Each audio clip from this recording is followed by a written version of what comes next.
When you called me on Monday, you mentioned that your husband was getting out of the chair, he stumbled, fell, broke his hip, and now he's in rehab.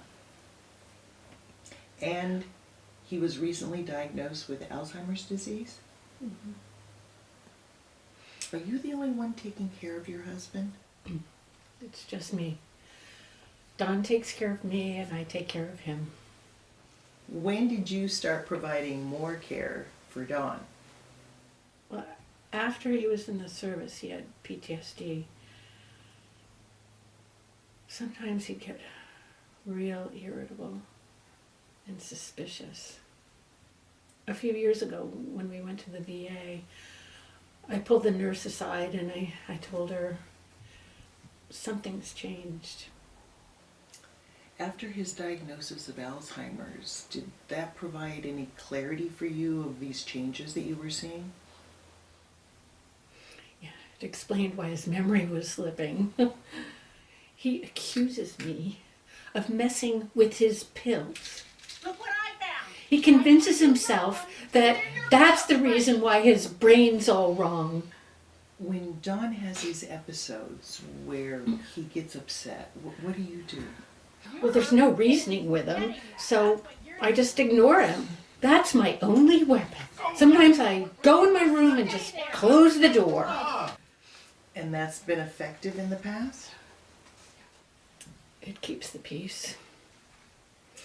Renee, it might be time to find some new ways to handle these rough patches in your marriage. After all, Don's a lot more vulnerable these days. Leaving him alone or just ignoring him could cause further complications, like him falling again. Now, unless of course you feel threatened, and then by all means you find a safe place and call for help. I don't think he hurt me. Not physically. But sometimes his accusations really get under my skin. I just don't know. I feel awful saying it. But I wish he'd stay in rehab. I don't want him to come home. Have you ever thought about nursing home placement?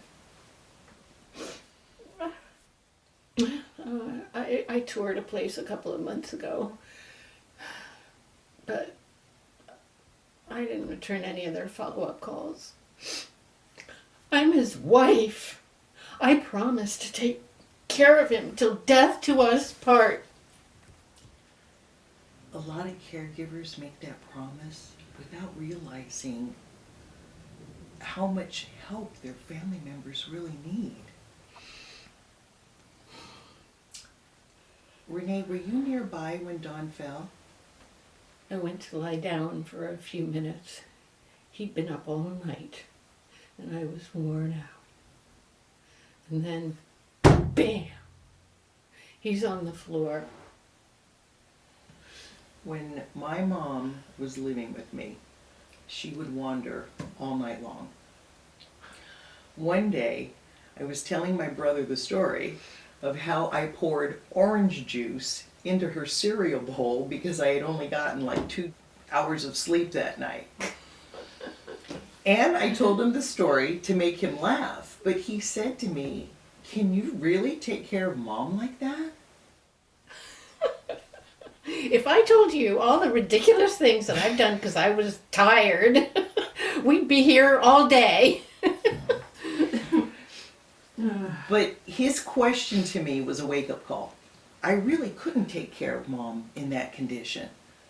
So we ended up hiring a home care assistant who would come in a few nights a week, and then that way I could get a good night's sleep. I don't think Don would like someone coming in the house. What about adult daycare to provide some respite for you? I don't think he'd go for that either.